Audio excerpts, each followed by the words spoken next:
Hey, good morning. It's Kasthuri or and Kathleen. Hello, good morning. Hi, good morning. Good Yes. morning. So is it sorry, is the one of them is H silent or S silent? Is Kasthuri? Kasthuri, yeah. Kasthuri. Okay, sorry. Yeah. It's okay. Okay. Yeah. Anyway, good morning, ladies. I guess both of you are in GTA. Yes. Yeah. Yeah. Okay. Are you guys back to the office already? On a hybrid, like one day right now, but I think we're going to a new office in August, so that might change it. Like we might do more days. Oh, you're going to a new office. Congratulations. Just out of curiosity, where are you? Where is your new office? It's still like downtown Toronto, but just a little bit more core downtown, like south. Okay. Yeah. Okay. I Yeah. don't really know 100%. They're still um like didn't give us a lot of information, but yeah. Well, I just hope it's close to a subway station. I hope so too. Yes. Yeah, because the park. I was in Toronto last week. Man, the parking there Yeah. is. I mean, I have to sell one of my liver to or one of my kidney to for the parking there. Anyway, I just know yeah, it's so expensive. yeah. And hard to So find. yeah, and so you guys on the hybrid, but all in all, you guys are still serving people that walk in, right? Coming to your office. No, so for us, we don't have any in-person clients because our clients are all over the world.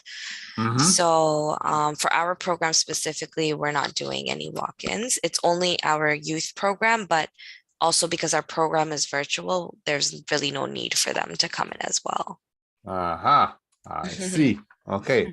Now, for those of you that's listening out there, please let us know, as usual, please let us know where you're listening from. Well, some people already put it there from Algeria. So let us know where you're listening or watching today's webinar from so that we have a good idea. And also whether if you're a first time listener, and so you can let us know. We will start in about 4 minutes officially. Okay. Oh, wow. Whoa. Wow. Buenos dias. Somebody from Wow. Honduras. Somebody from Trinidad and Tobago. TNT. Cool. Wow. So, yeah. Nigeria. Hi, Sam. I say it's good afternoon, Sam. Wow. So it's once again we are getting people from all over the world watching this today's webinar. So it will be really interesting. And for those of you that's listening right now, is by the way, does any one of you lady speak French? No. Okay, that's fine. That's fine. Yeah. So for those of you that's listening for our audience, French audience, please by all means try to put your questions in English if possible. If not, you can put it in French and I will try to translate. Okay. Désolé, encore aujourd'hui notre webinaire c'est présenté en anglais seulement. Si vous pouvez mettre votre question dans le chat box en anglais, s'il vous plaît. And we'll get started very, very shortly. We will start in a couple of minutes. So basically, yeah. So basically, I will do a quick introduction, and I will go through a bit about G-TAC, and which one of you will start first? I will. Okay. So when I say the mic is yours, Kasthuri, later, what you need to do is just put your mouse over the screen and you can click, but just give a couple of seconds, okay? And then you can click, Okay. then you will have the control, okay? Okay. Good. So, good morning from Cameroon. Hello, Cameroon. Bonjour, or bon après-midi, salut. And somebody from Nawal from Algeria. Wow, bonjour, c'est bon, oui. So we're getting a very active participants here. So and they will ask the questions. So ladies and gentlemen, is all the presentation will take about 30 to 40 minutes, and after that we'll have a Q&A, question and answer period. So please put your questions in the chat box. We will get to your question shortly. So we will start in about 60 seconds. Does any one of you need to grab a coffee before we start, or we're good? I'm all good. Yeah. Okay. I'm all set. Okay. Can you guys hear me properly? Oh yeah, you sound good. Okay.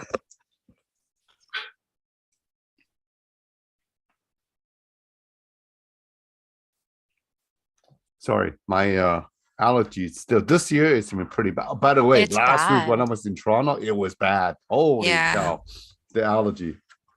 It's It was bad. really even. Yeah, I don't know why though. I don't know.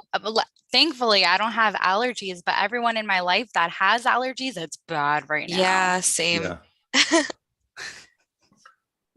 I even took allergy pill. It still didn't work in Toronto. I mean, wow. then again, it must be the air in the subway. Okay. It's possible. That's a different kind of air. Oh yeah, let's not talk about that. Anyway, okay, so good morning, good afternoon, or good evening, everyone. Thank you for joining us today. My name is Shaw Kwan. I am the VP of Global Outreach at G-TAC. Thank you once again for joining us today. This morning we have two lovely ladies that's gonna present about overviews of Canada's elementary and secondary education systems here. And it's presented by Next Stop Canada, YMCA of Greater Toronto, or GTA, Greater Toronto Area. Now, as a parent, where I have two kids that grew up, and I fully understand the importance of elementary and secondary educations here in Canada, especially as an immigrant parents.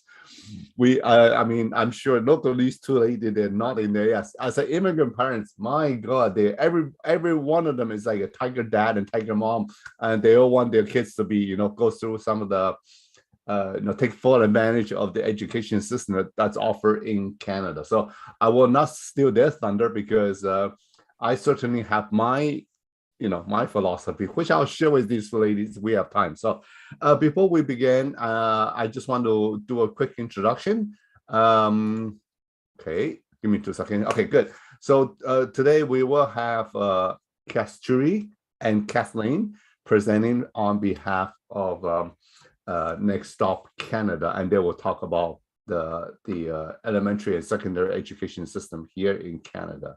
So for those of you that's listening for the first time, G-TAC, which stands for Global Talent Alliance Canada, essentially we are your link between the employer and some of the living labor market information or settlement information here in Canada. For those of you that just arrived in Canada, for those of you that have already received your paper, are planning to come to Canada, and of course for those of you that's sitting at home that's thinking about moving, immigrating, move your family and then immigrate to Canada in the future. So this is all part of, this is definitely a great resources for every one of you.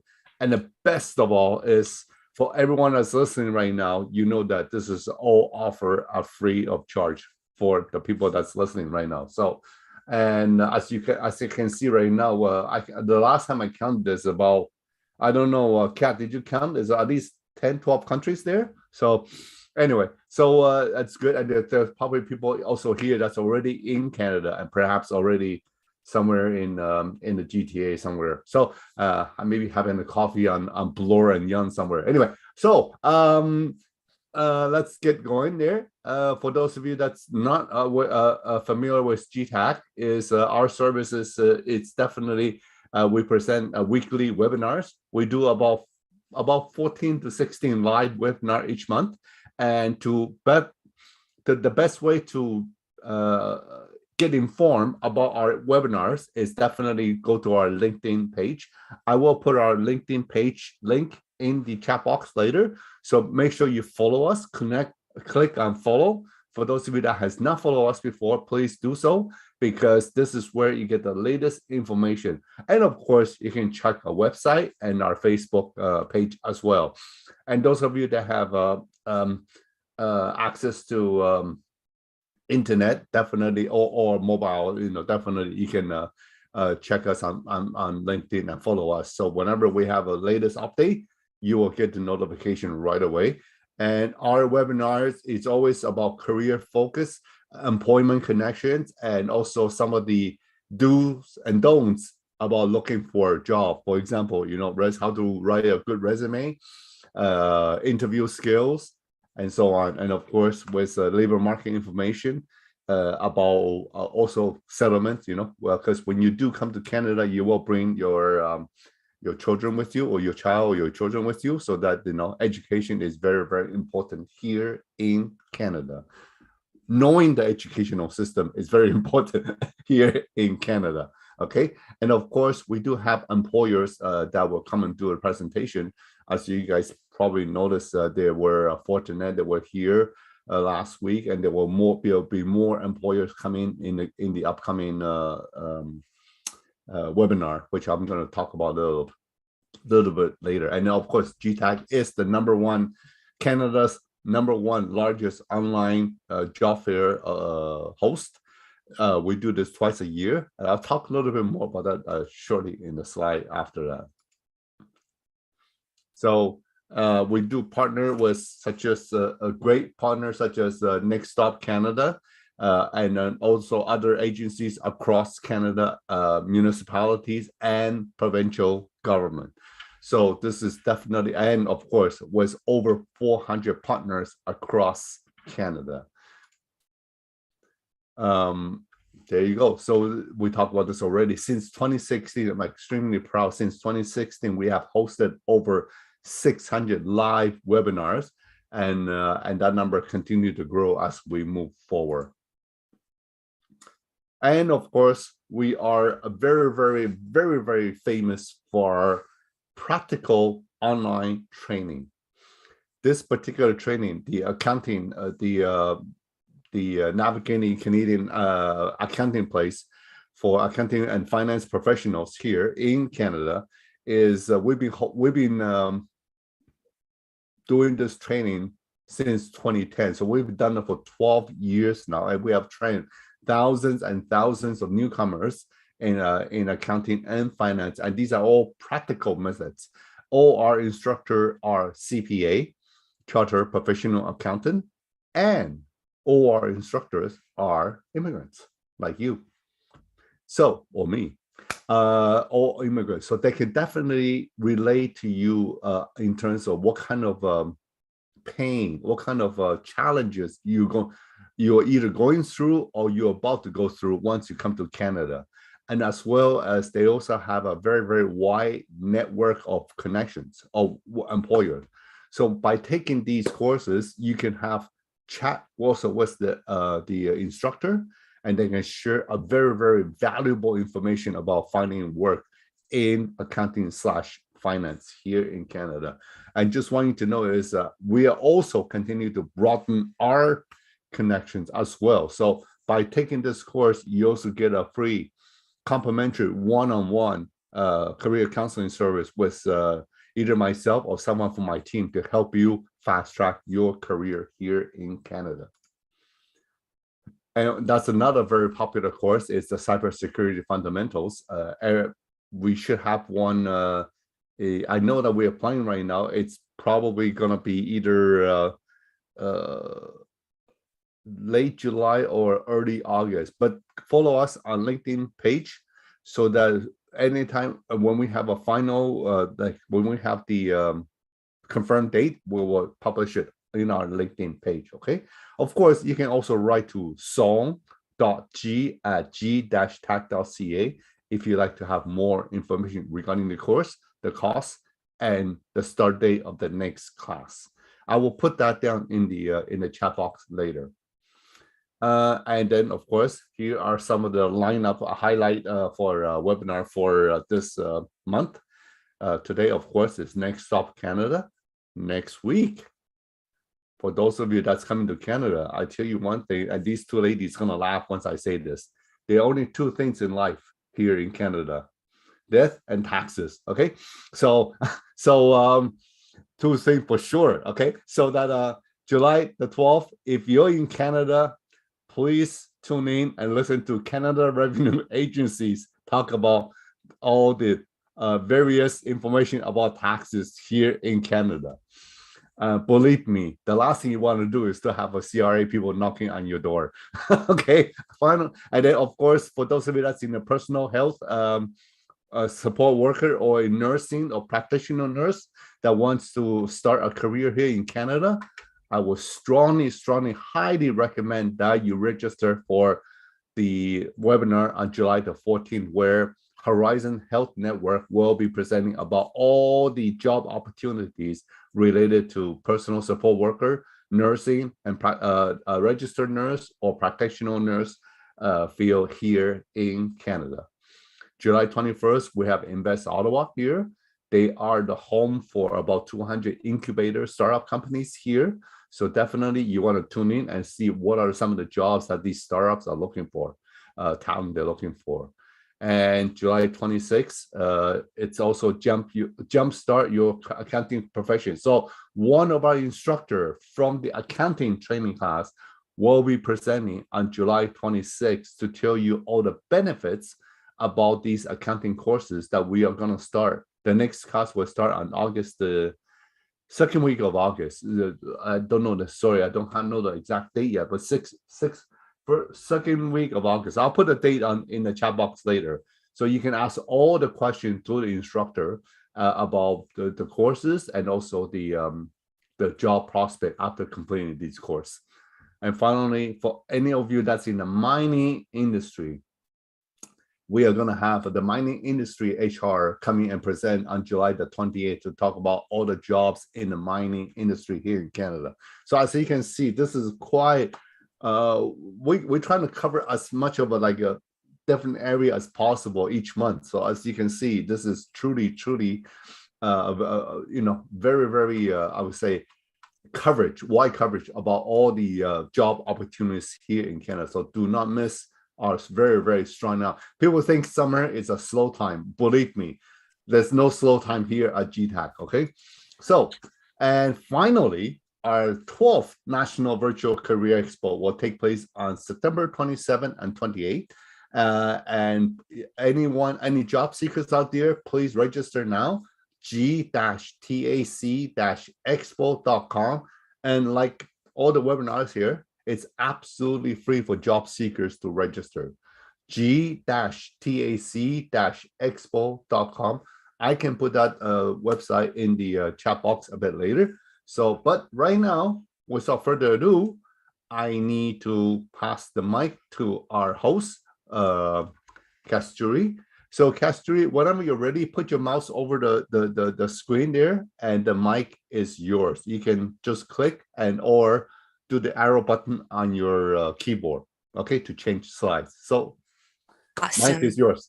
Thank you so much. Hello, everybody. Good morning, good afternoon, or evening, depending on where in the world that you may be.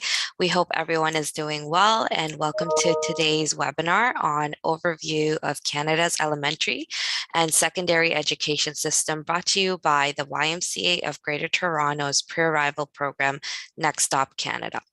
Next Stop Canada is funded by Immigration, Refugees, and Citizenship Canada. So now, without further ado, I will go into introducing both. Oh, there we go. Myself, and then I'll pass it on to my colleague, Kat. So just a quick little introduction about me. My name is Kasthuri. I have been working with Next Stop Canada for a couple of years now, with a little break in between, and I've been specifically working with a youth program. My experience here in Canada, I came at a very young age, and I did my full educational experience from kindergarten all the way to grade 12 and even post-secondary here in Canada. And with my personal experience, along with things that I have learned over time, I hope to share that with you guys and hope that it helps with your experience and your transition here to Canada. And without further ado, I'm going to pass it on to Kat to introduce herself as well. Thank you, Kasthuri. Hello, everyone. My name is Kat, and I am also a Youth Information and Referral Specialist here at Next Stop Canada. I am a second-generation immigrant, meaning my parents had come here first several years ago, just before I was born, and I had firsthand experience, just like Kasthuri, going through the whole Canadian school system from elementary to high school to post-secondary. I truly do hope that today's webinar provides some clarification and insight into the Canadian education system. We won't be going exhaustively into everything about our school system, but hopefully this gives you an idea of what you'll be signing up for. Okay, moving on to the agenda. I'm wondering if I can get remote controls as well so I can switch slides. Oh, okay, because the control was with Kasthuri. So Kathleen, you want the control? Yes, we'll be flipping slides back and forth if that's okay. Sure. Yeah. Okay. Beautiful. So Kathleen, we're going to put your mouse over the screen and click, see if it works. There we go. Beautiful. Yeah. Thank you so much. Magic. Magic, for real. Okie dokie. So today's presentation will be divided into 8 sections. First, we will go over the important documents you'll need to register your child in school. Then we'll go over the Canadian school systems, which will be broken down into 2 sections, including the private and public school systems. Next, we'll discuss enrolling in school as well as life in school. Then we'll touch on tests and evaluations, as well as extracurricular activities, graduation requirements, and finally, we'll go over ways that you can be involved as a parent. We will end our webinar with an opportunity for you to ask questions, so please save your questions until our question and answer session at the end. Alrighty, let's move on to the next slide. Beautiful. So to begin, let's look at some important documents you'll need to register your child for school. So first, you will need your proof of your child's age by providing their birth certificate. Next, you'll need proof of immigration status by providing immigration documents such as your COPR, which is your confirmation of permanent residence, or your passport. So please note that all children aged 6 to 18 can attend school regardless of their immigration status or the immigration status of their parents. And this is outlined in the Education Act from province to province. Next, you'll need your proof of address, as your child will be placed in a school within your area or neighborhood, and you can provide a rental or lease agreement, utility bills, or mail that shows your name and address. Next, you'll have to provide your child's immunization records to show proof that your son or daughter has been immunized. And finally, you'll need to provide proof of Catholicity if this is applicable, and this would be required if you're registering in a Catholic school. So once you have these documents ready, you will have to contact the school board in your area to register your child for school. And we'll talk a little bit more about different school boards in the following section.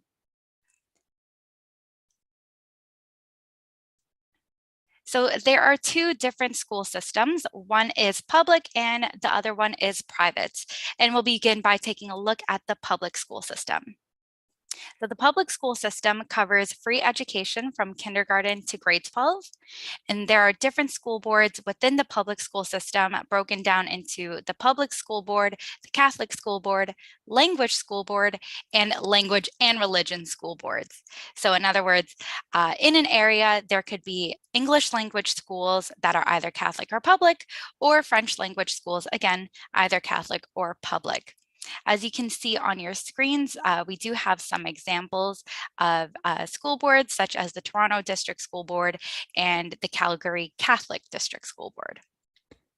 So as mentioned, school boards are groups of chosen members of a community who have authority by the province in some areas of education. So among many things, the school board is responsible for carrying out the Education Act in each specific city and administering the funding they receive from the province in their schools. So for example, the Toronto District School Board is responsible for the secular public schools in the city of Toronto. So please note that each city/region has a school board which you will need to contact for your school registration. Now let's move on to the private school system. So the private school system is not free. Therefore, a tuition typically needs to be paid to receive a private education. So private schools must follow provincial/territorial guidelines. This means that each private school will follow the provincial curriculum for each grade, but the pedagogical approaches may vary. So this private school system is also not government funded. However, if you choose to enroll in the private school system, then you'll receive a tax credit when filing your taxes. There are different types of private school systems, including the alternative schools for children with special needs, all boys/all girls schools, co-ed schools, Christian or other religion affiliated schools, and Montessori schools. So between public and private schools, there are some features that do intersect. For example, I went to a Catholic high school under the Toronto Catholic District School Board, and it was an all-girls school that required an annual fee, which wasn't too expensive, but again, it wasn't free. I think it was at the time like $80. So we do recommend checking with your school board or your school of interest for more specific details. Question for you, Kasthuri. Did you go to a private or public high school? Sorry, I had to unmute myself. I went to a public school, especially because we personally didn't have the funds to afford for a private school. However, my public school had some similarities to private schools where we had uniforms. And I think that was one of the main reasons my parents wanted me to go there, but it's because they didn't really understand what the difference was. For me personally, I loved it. It was a little bit further than my home school, but I went there because I think for them, they thought there's more discipline at the school because of the whole uniform aspect.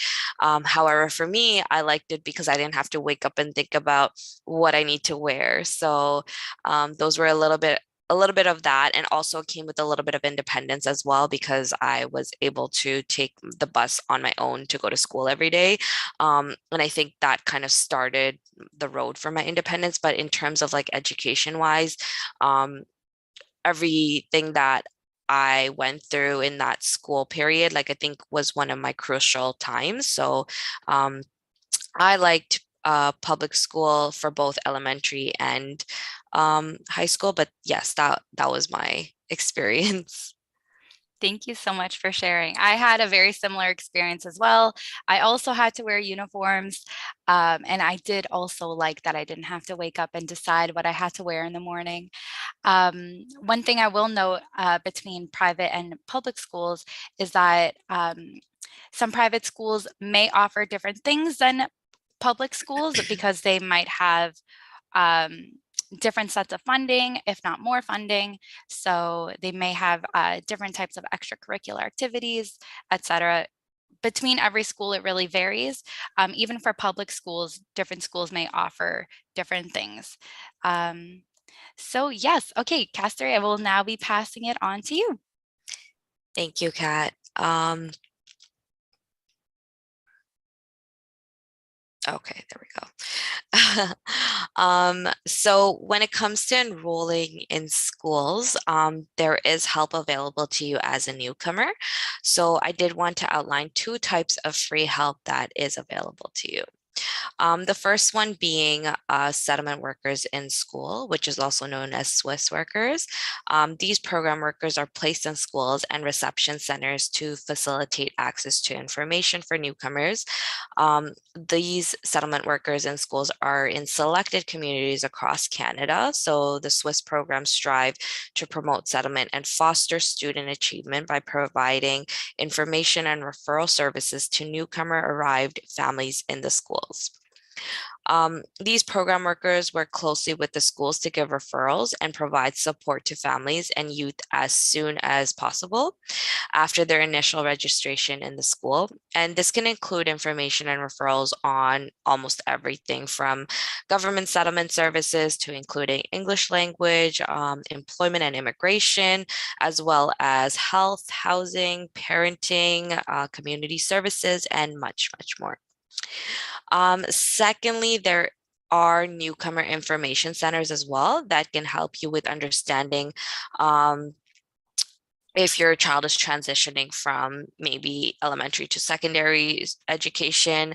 Also, by visiting one of these centers, specialists can help you understand like enrolling, the important documents that you need for registering, and much more. And some even have programs for homework help.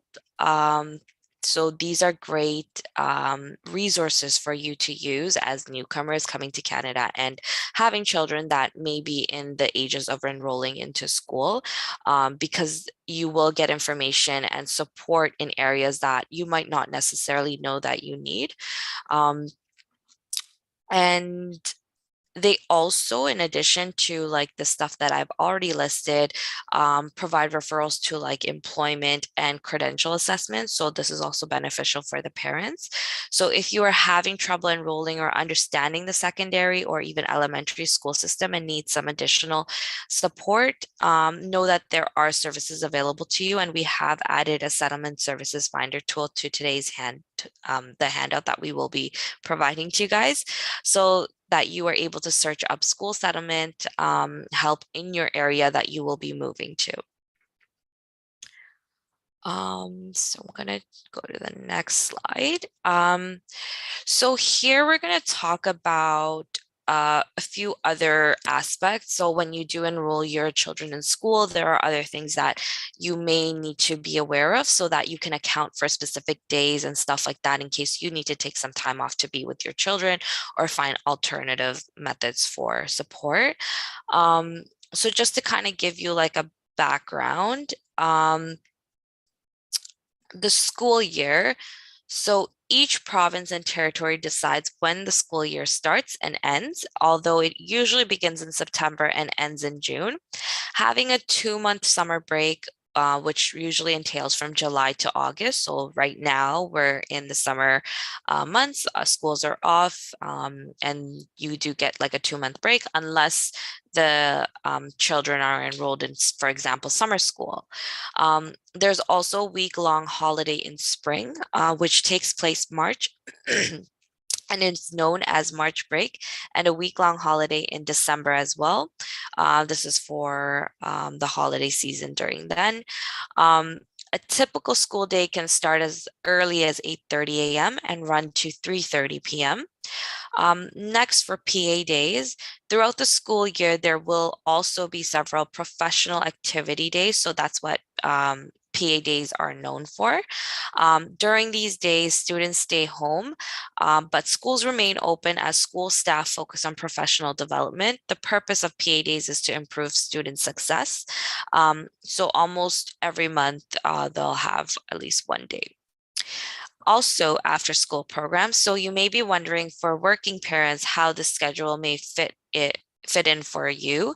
The great news is that there are before and after school programs. So I know a school day looks like 8:30 to 3:30. However, a work day might look like 9 a.m. to 5 p.m. So in response to that, there are a lot of before and after school programs available in Canada, based on the schools or a parent's demand. Before and after school programs provide support to families with children in kindergarten to grade 6 by offering supervised activities that support the interests, skills, and abilities of school-age children. Programs are located in schools and community locations and generally operate 5 days a week for a few hours before school starts in the morning and after school ends in the afternoon. Some also operate on professional activity days and school breaks, so like the PA days that we've mentioned, or like March break. And there are 3 types of before and after school programs. So one is licensed childcare programs you can find independently. Also extended day programs operated by school boards, and lastly, authorized recreation programs. An example of these would be by the YMCA, which offers the before and after school program and partners with schools. And there needs to be a high enough demand for these types of programs in order for it to be run through the school. Therefore, when registering your child, you can note or mention you are interested in this. Before and after school programs are paid if they are licensed or run through the school board. In terms of the cost, a child care fee subsidy may be available to help. And for recreation programs, they are usually run at a low or to no cost for families. You can enroll your child in elementary school at any time during the school year. The school your children will attend, as mentioned, will be the school that's designated to your residential home address area. So whatever location or district you're living in, the closest elementary school will be the one that initially your child will go to. You can apply online or in person at the school and provide the necessary documents for enrollment, which I previously mentioned. And if you're enrolling your children in a Canadian school for the first time, the school or school board will assess them to see whether they need additional support, such as free English or French language classes or support in other areas. There are also settlement workers in many schools who can help, who we'll talk about a little bit more later. So like something that I've already mentioned from the settlement workers in schools. And you can find out more about elementary schools in your province by visiting your local school board's website. So if you live in for example, just to give you an example, Toronto, you'll visit the Toronto District School Board website, and it'll give you a listing of all the schools and what would be the closest to the area that you may be living in. So, okay, there we go. Nope.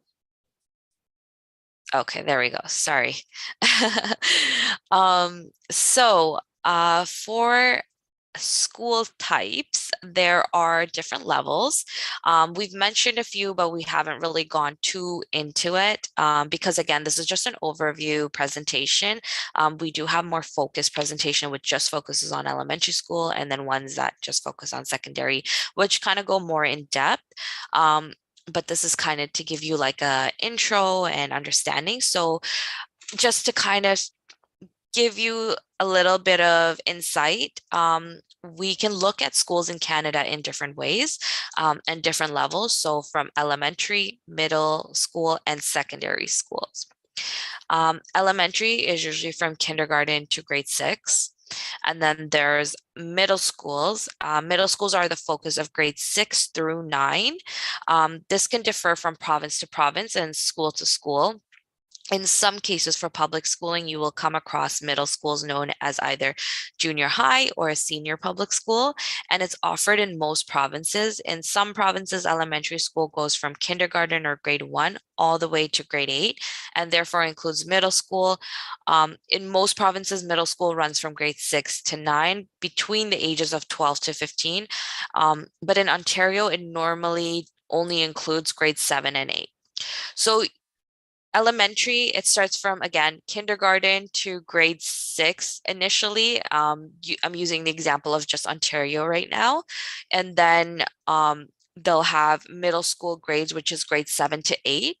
And then you transition into high school, which is from grades 9 to 12. So again, this is just to kind of give you a gist. When we say middle school, this could be a school of its own that only has grades that entail middle school grades, which may be only grade 7 and 8. Or it could have elementary schools that either only have grades up until grade 6, and then you graduate, and then you have to go to another school that will have the grade 7 and 8 before you go to high school, which starts at grade 9. Or you could be in an elementary school that starts from kindergarten and goes all the way to grade 8. From my personal experience, I went to elementary school, which was from kindergarten all the way to grade 6. Then I graduated from grade 6 and had to go to another school that had grade 7 and 8.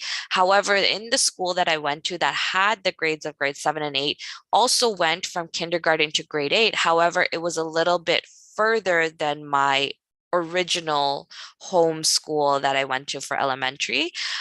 So technically they were both elementary schools. One just had the addition of grade 7 and 8 and one didn't. And then once that was done in grade 8, we did our official graduation from the elementary ages. And then I looked into which high school I wanted to go to. Again, this all depends on where you're located, where you're going to, which school and what the district is and how they have in terms of options for schools. And once again, like I mentioned, when you complete grade 8, you then transition to high school, which is from grades 9 to 10. And for high schools, typically you do not have to go to the ones in the district you live in, like for example, for elementary and middle school, you technically do, but for high schools, you have the option to, depending on what kind of specialized program you might want to go into, you have the option to look for other schools that are outside of your area. So for me personally, I had a homeschool which was within my district, but I did not go to that homeschool. I went to a school a little bit further away, still within commuting distance. However, it was the preference of my parents to enroll me in here because they felt like it was a school of more discipline because of the whole having uniforms, and it was an IT specialized school as well. Okay. So let me. Okay, there we go. Sorry, don't mind me while I transition through these slides. All right, so it is important for a newcomer to understand the school system and education in their region. So most provinces have a school guide for newcomers to learn about school expectations, educational guidelines, and a better sense of life in Canada before their arrival. So the following topics that I will provide a summary of key points to understand life in secondary school in Canada, but it's not just applied to secondary, it's also applied to elementary school as well. So the first one is attendance. Students are expected to be at school on time every school day from Monday to Friday. There are certain exemptions, like if the student is ill or has a doctor's appointment or a holiday in which the school will be closed. If you are absent or late, some schools have a direct number you must call, or your parent or guardian must contact if you are under 16 or 18, depending on the province. Once you do reach the age of 16 or 18, you will be able to sign yourself out of school and be in charge of your attendance. Again, this depends. Some schools will say at the age of 16, some schools will say at the age of 18. And take in that usually when you are done secondary school, you are at the age of 18 or 19. So depending on when in the year your birthday would fall, you might not even have the opportunity to sign yourself in or out until you get to the post-secondary level. The second key topic is transportation to and from school. So you may be able to travel to and from school by school bus. This service is free of charge. However, you will need to ask if you are eligible to use it with your school board. Otherwise, you may want to consider walking, bike riding, taking public transportation, or carpooling. When I went to school, my transportation in elementary was walking because it was not too far of a walk from my school home. However, when I went to secondary school, I had to take the public transportation. Again, this is a change, like going to elementary school where I had to walk and I had neighbors or my parents were able to take me to school or walk me to school. Then going into secondary is a huge transition, having to take public transportation. So I had to learn how to do that on my own and be more independent. So these are things that you should look out for and prepare yourself. You have the 2 summer months as well. Usually I would encourage parents and families to use that time when they're going through a transitional period from like elementary to secondary to prepare for that transition. And then now dressing for school. So some schools have a dress code policy, and not all of them require that you wear a uniform, but the dress code rules for what is acceptable to wear at school should be mindful of. And both students and staff are expected to dress accordingly. With the school dress code, consideration is given to cultural and religious practices. So for example, many schools do not allow head coverings. However, they are allowed for religious purposes. So we can't wear hats just to wear hats, but we can wear specific types of head coverings that are for religious purposes, depending on the school you are also going to. Another key point is about lunch and break time. So students can eat their lunch at school or leave the property during lunchtime. Mostly for elementary school, you may have the child stay at school for the lunch period. However, for secondary school, you have the option to not have to stay at school. There's a little bit more freedom. Like for me, we were able to walk down to the Tim Hortons. That would be like right down the street. So there are options that you can do. Moreover, schools typically have a lunchroom or cafeteria for students to eat their lunch or during like midday. So this will be around like 12 to 1 essentially. Or students can purchase lunch as well. And also some schools offer breakfast programs. So you check with your school to see if they have one. And what you can bring to eat. There's no restriction on what to bring for lunch. However, schools have an allergy policy in which they kindly ask you not to bring certain types of food. Likewise, if you have an allergy, then you can inform the school when you register so that they can help to avoid any possible problems there.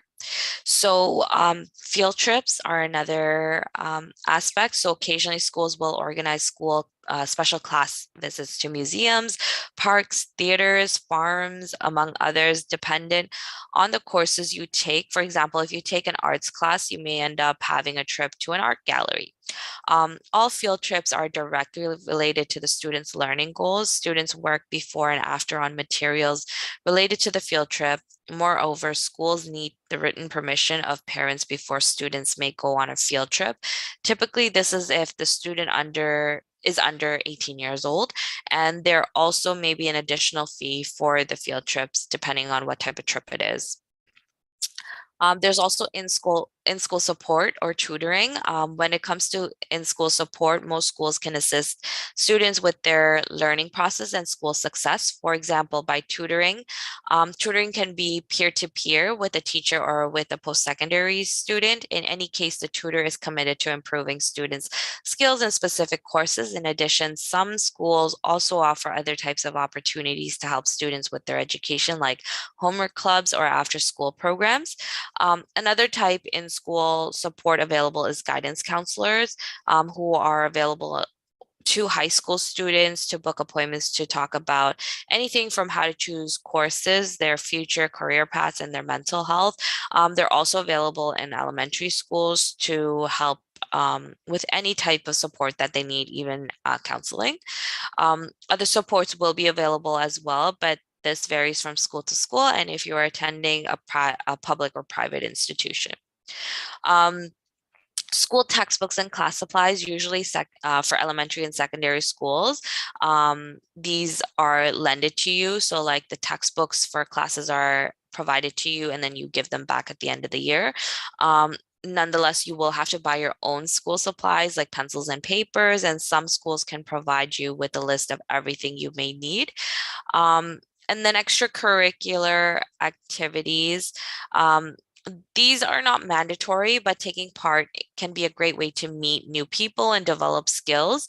Many schools offer extracurricular programs and activities before and after regular school hours. These include ESL help, sports, clubs, music, theater, student, government, and many others. And many of these programs are free, while some have a fee. Kat will provide more details on this probably in the next couple slides.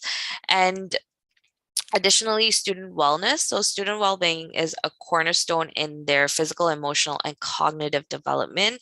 Schools all around Canada prioritize students' healthy development by focusing on nutrition, physical activity, inclusive education. This is more important because most schools have mixed classes, which means that boys and girls learn together in the same classroom, as well as we live in a multicultural society.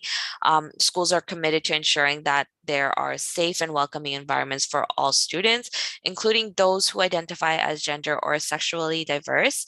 In other words, all community members should be treated with respect and have the same opportunity to participate in school life, then preventing bullying and harassment, and lastly, promoting healthy study habits.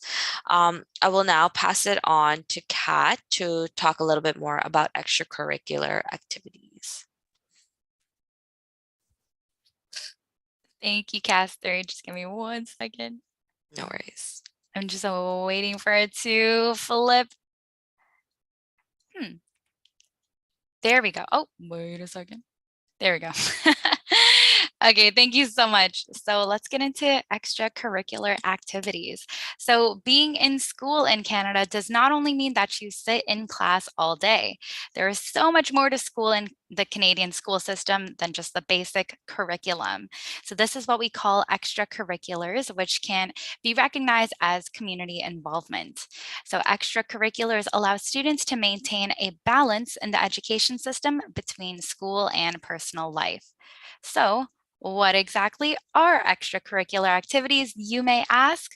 Well, as Kasthuri mentioned in the previous slide, extracurriculars can be anything from joining a sports team, being part of a club, or joining different programs. So these are all things you can do in addition to the given curriculum by the school and are all optional.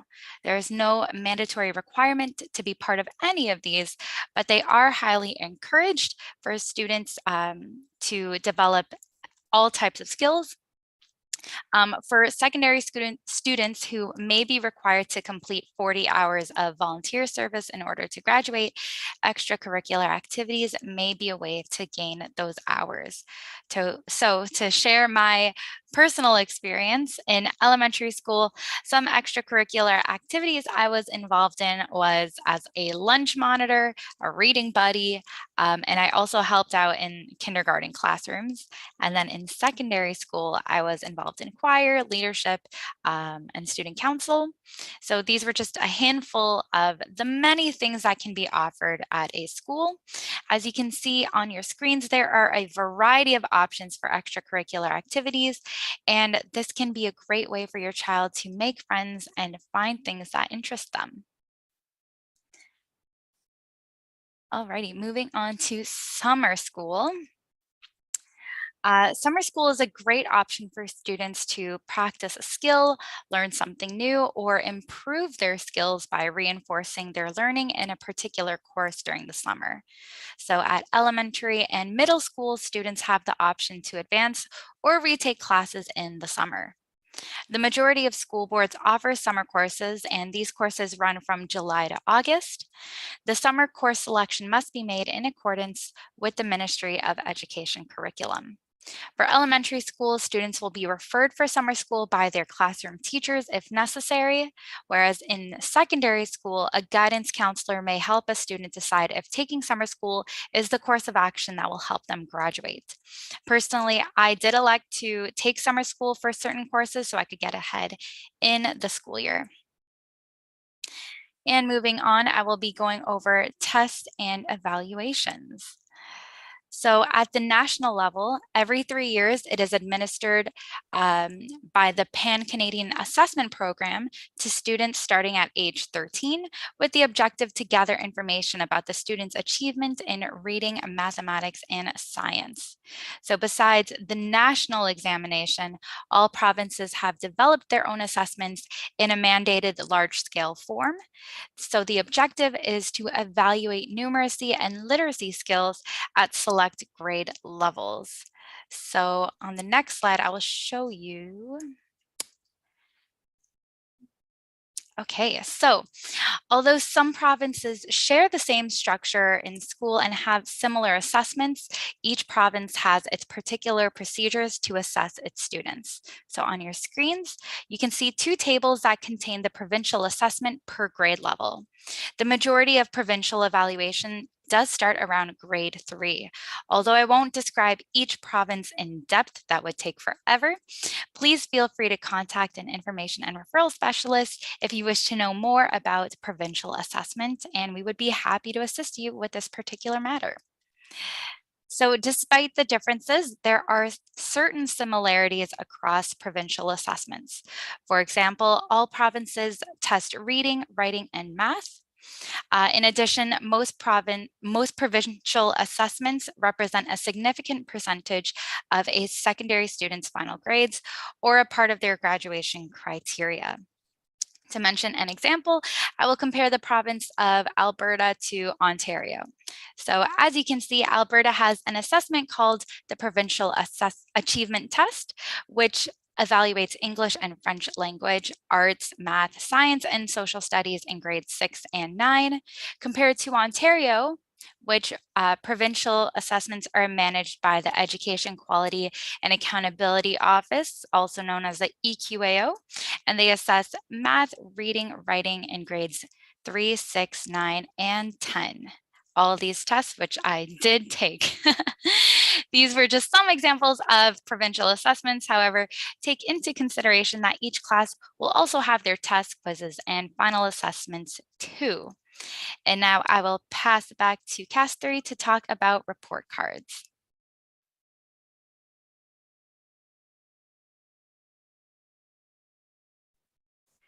Thank you, Kat. I just want to do a quick time check as well. I'll go into the next slide, but maybe Shaw can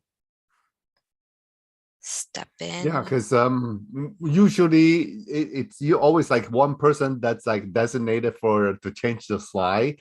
So we're not used to the YouTube, like back and forth. It's okay. Are we okay for time? Because we do have a few more slides to go through. Yeah, go ahead. Yeah, Go ahead. okay, I mean, okay. I'm fine. Okay. I scheduled my meeting at 10:30 today, so I kind of Okay. have a little half an hour cushion. Okay, sounds good. Thank you so much. Okay.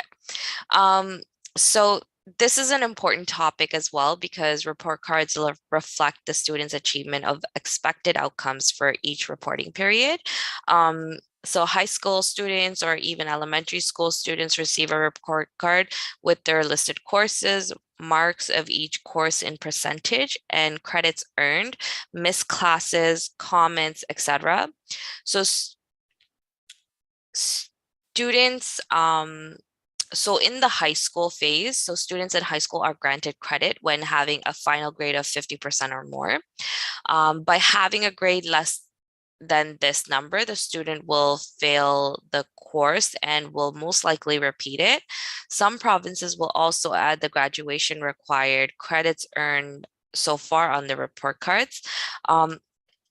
In elementary school, we usually have a percent, instead of the percentage, we'll have like an A, B, C, or D grading. So that kind of tells you how well you're doing. So in addition, report cards also provide information about learning behaviors and work habits that better understand the student's performance or academic achievements. Report cards are sent at least twice a year. This will depend on the school and if it is divided per semester or school year. Some report cards are sent home and others are accessible through the school platform. Consider that some report cards may require the parent or guardian's signature to ensure that the student's report has been reviewed and received.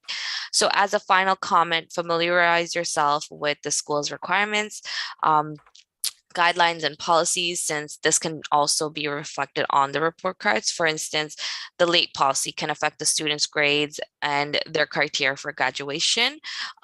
In this case, the parent or primary caregiver is responsible for informing the school if the child is late, missing a class, or leaving school early, which applies to students up to 16 years old. And if you have any questions or concerns about the report card, you can contact the student's teacher.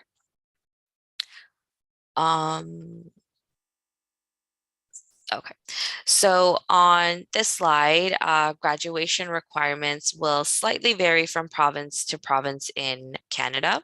However, in general, you will require a certain amount of compulsory credits such as English and math, which are classes you must take.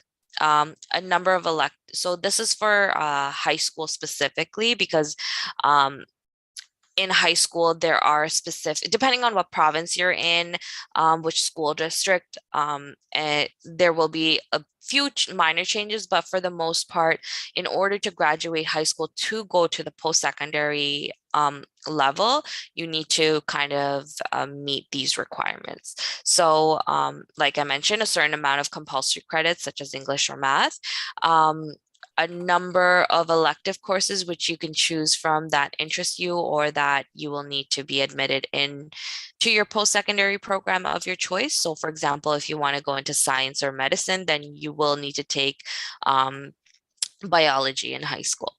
In addition, all students must also meet the secondary school literacy graduation requirement to earn their high school diploma.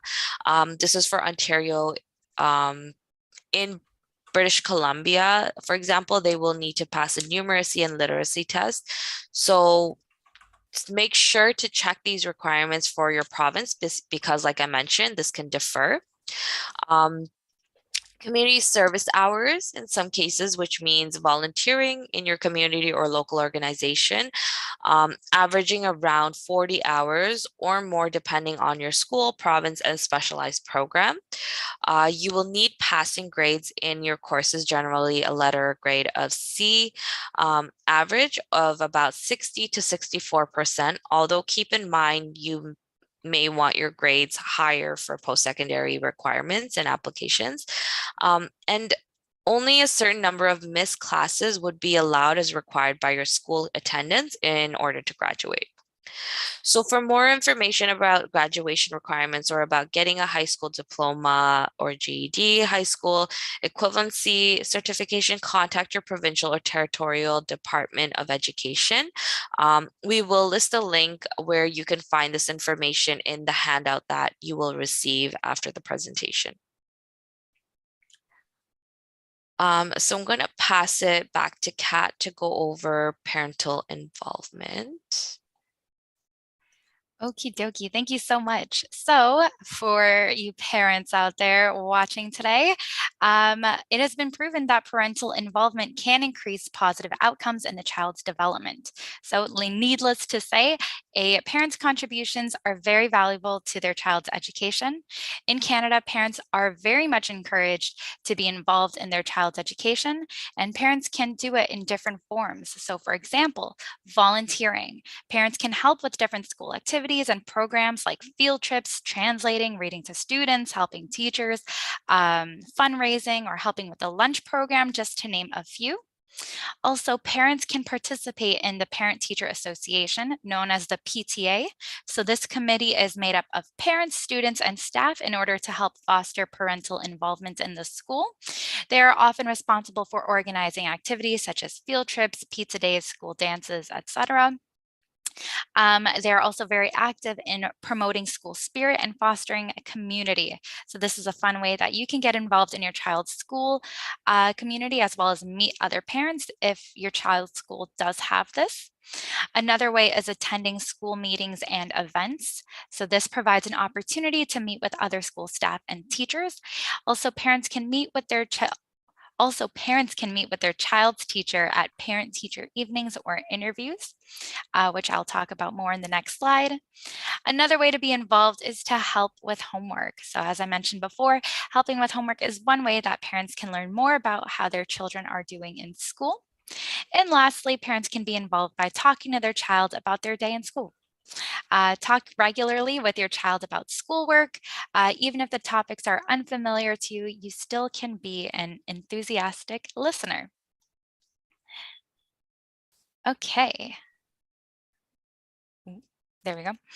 So participating in teacher interviews. So, as I mentioned, parents have the opportunity to find out more about their child's progress and how parents and teachers can best help the student succeed in school by attending a parent-teacher interview. That's a mouthful. They're generally held twice a year at the end of the first and second terms. And the interviews are usually around 10 to 15 minutes in length and will typically occur in elementary and middle schools. However, parent-teacher interviews may occur in secondary school upon the parent or teacher request. So in these interviews, teachers may show you examples of your child's work and discuss your child's achievements and work habits and the following steps to take. So here are a few things to keep in mind when attending a parent-teacher interview. So make a list of questions, talk to your child before the interview, arrive on time, feel relaxed and confident, be clear about what is being said, think about what's being discussed, and then follow up at home. So with that, our webinar is complete. Before we get into our question and answer period, if we still have time, Shah, Kasthuri will be going over what we have to offer at Next Stop Canada. So please feel free to think about your questions in the meantime, and I will now pass it back to Kasthuri to go over Next Stop Canada's services. Thank you, Kat. Sorry, I'm just trying to switch the slide. Oh, yeah. Or maybe Kat, you can help her just in case. Oh, there, I got it. Good. Yeah. Thank you so much. So for those of you who are new to Next Stop Canada, please be aware that we do have various services besides from the webinars that can help you understand what life in this country is like before you arrive. So log into your Next Stop Canada account if you have one. If not, please do register on the website to access all the services. You can also be connected to programs or services that can help you in your settlement and employment journey. The first service to be aware of is our live chat. If you want to speak with an information and referral specialist, join us here. We are available from 8 a.m. to 5 p.m. Eastern time, and it will give you an opportunity to ask all your questions in real time and get the answers right away. The second one is a personalized settlement plan. So every member is given one. I'll explain more about it on the next slide. We also have webinars just like this one every Wednesday and Thursday, and these covered different topics like your first weeks in Canada, banking and finances, among others. And of course, we also have presentations from our guest speakers. If you would like to see the upcoming webinars, just log into your account and you'll find the dates and registration links to our next webinars. Additionally, we have various online resources on our platform. You'll find blogs, videos, e-learning courses of your interest, and then the Mentors Forum is also a great feature on our platform. So if you're looking to connect with professionals in your field, you can start by using this forum. Our mentors have also immigrated to Canada and have successfully positioned themselves in their desired field, and they are very eager to help you and guide you. And lastly, if you have any children between the ages of 12 to 19, register them for the youth program, and they will be matched with the newcomer youth mentor who can give them more information about education in Canada, the education system, extracurricular activities, and making friends and much more. And just to emphasize, for the youth program, it's both myself and Kat who are the youth IRS. So we are the partners in terms of creating the program, developing it, and implementing, and which is why we facilitated this presentation as well, because it aligns with the youth aspect of it. So going into, okay, there we go. So if you would like to get started with Next Stop Canada, start by visiting our website, nextstopcanada.ca, where you can begin the registration process. Once you've registered, you will receive an email with instructions to log into the platform, and then another email from your information and referral specialist who will assist you in creating your personalized settlement plan.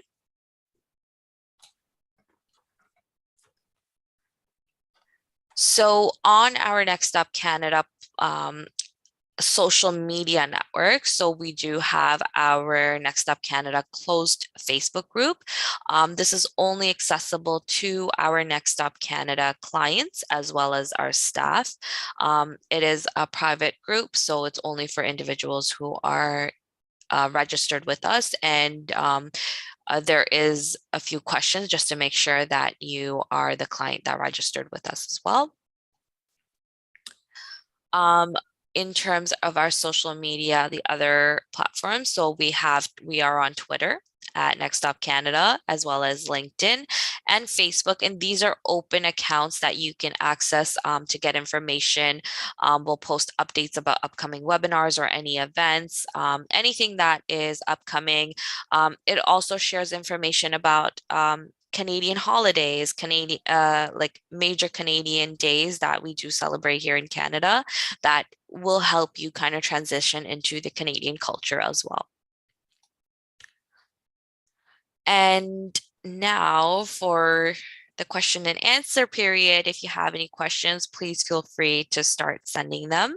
We'll try to do our best to get through all of them. Of course, there may be way too many. I already seen questions during the presentation, so please bear with us. We'll try to answer as many as we can. If not, you have our contact here, both myself and Kat, and you can contact us or even Shaw to follow up on any additional questions. Okay, maybe you can just leave this page on for now. Okay. Yep. Well, thank you, Kasthuri.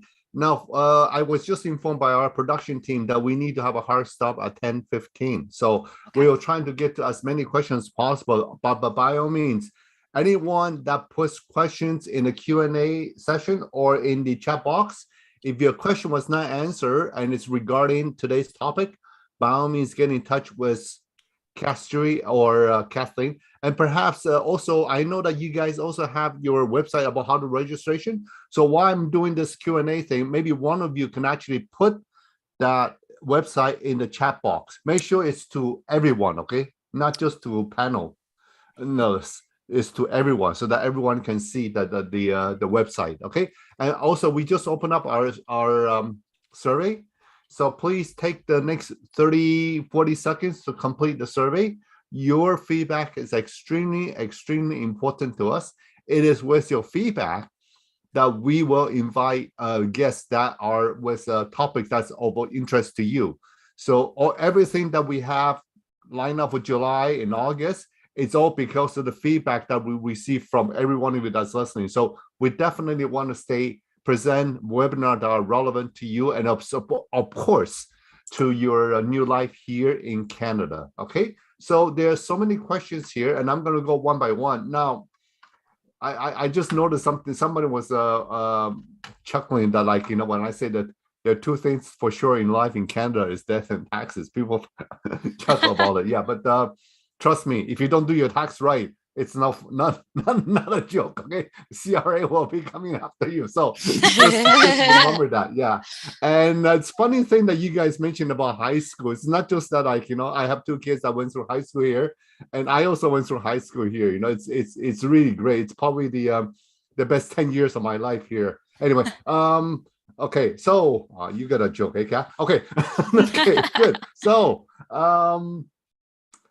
there's a question that says here, what about homeschooling? Do you have any information about homeschooling here in Canada?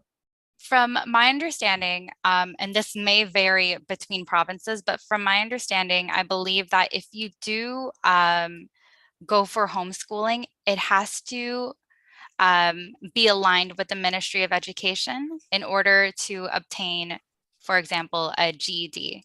So let's say you do want to graduate high school and get your secondary school diploma, it has to be in accordance with the province's, the Ministry of Education's curriculum. That's honestly, as far as I know about homeschooling, I didn't have that experience personally. Yeah, so just to add on to that, another aspect of it is when I did work in the employment sector with youth. We had a lot of individuals, if they were to lean towards homeschooling or any other activity aside from going to school physically, they do have to have a letter legally excusing them from going to school physically. There has to be a specific reason, because I think in Canada, they do encourage you to be in a social environment, in a place where everyone is getting the same type of education. So it would be kind of like your last resort. Of course, this can change from province to province again. Our knowledge is very, very focused on our experiences here in Ontario. However, in another province, it could be very different. But just to kind of put that out there, there might be a reason for you to provide some sort of legal documentation or a letter saying this is a reason that you may want to go into homeschooling as opposed to go into school physically. Okay, but well, for those of you that still want more clarity, by all means, you're welcome to email either Kasthuri or Kathleen, okay, or Kat. So by all means, do so. Now, I'm not sure. Sorry, I wasn't paying attention. I'm a terrible student. Okay, I wasn't paying attention at your beginning of the presentation. Maybe you talk about this already. Can you remind everyone that's listening right now who is qualified to receive service from Next Stop Canada's pre-arrival service? Yes. Oh, go ahead. So for us, through the Next Stop Canada pre-arrival program, it is open to any individuals who will be moving to Canada who already got approval from IRCC to move to Canada. So you will have some sort of document, immigration document that will tell you, okay, you've been approved to come to Canada. Now you can use that documentation to register onto our platform, because we are funded under IRCC, and in order for us to provide you services, you have to have that approval document. If you're just thinking about moving to Canada, unfortunately, you can't register for our services, but you do have access to specific some things like our open social media accounts if you want to look at that information, or our external blogs, like where you don't have to log in to see them. So these are aspects of stuff that would be open to you. You just won't get the full scope of the services that you would get as a member of the program. And then again, youth also from 12 to 19 years old. If you have a child within that age range, then they're eligible to be registered for our Next Stop Canada youth program, if they, of course, are also coming to Canada and have been approved to move to Canada. Yeah. So basically, for those of you that's listening right now, is basically you do need your UCI number when you register with Next Stop Canada. Now, when you do receive a letter from IRCC, we're not talking about your Maple Leaf card, your PR card. We're not talking about that. We talk about the letter that says approval, and you will be assigned a UCI number. Yes. That is a number that you need when you register for Next Stop Canada, and only before you arrive in Canada. Is that correct? Yes, correct.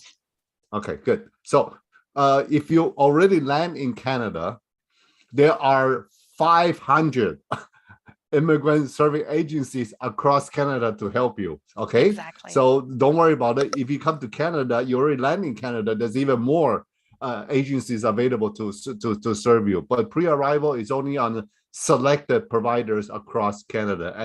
And Next Stop Canada definitely is one of them that has been serving pre-arrival clients for many, many years. Now, we will be arriving in Canada in August. My son will be 18 by then, but still an incoming grade 12 student. Where do we get started in enrolling him? So look into the school board that is within your catchment area or near where you'll be residing. Typically what will happen is your son will undergo an assessment to see what his grade level equivalency is.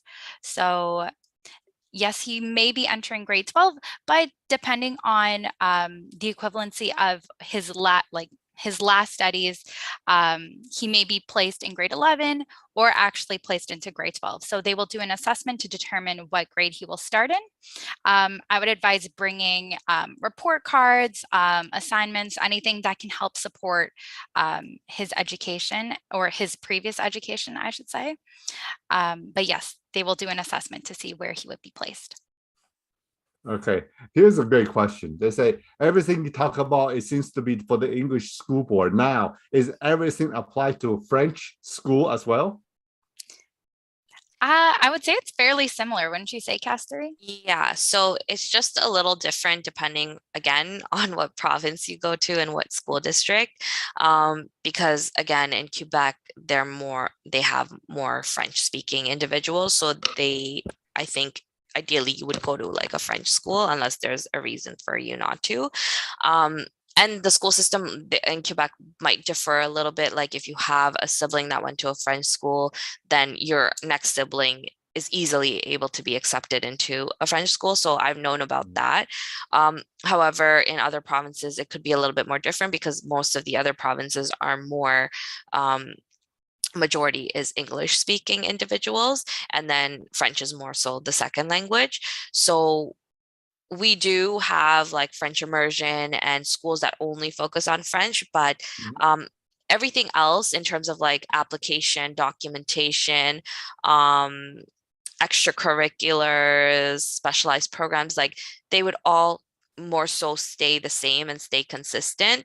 But again, if you're curious, like you can always look into the school district, look into different school systems and see like what kind of services they have in accordance to what we have mentioned. So yeah, it would be best to kind of like look into it, but for the most part, majority of the stuff would be the same. Yeah. Okay. Yes. Well, it's like in Ontario, there's a French school board, English school board, Yeah. regardless of the language, that the rule is all stipulated the same from the under the guidance from Ministry of Education of Ontario. Okay, so we are unfortunately running out of time. So please, by all means, if you have any other questions, you can write to if one of you could actually put down both of your email in the chat box, because we're going to move on to the next slide. So you can put your email in the chat box. So, and of course, and any of you have any other questions not related to employment service, because I see that there was a lot of questions about employment. By all means, you can send those questions to info@g-tac.ca.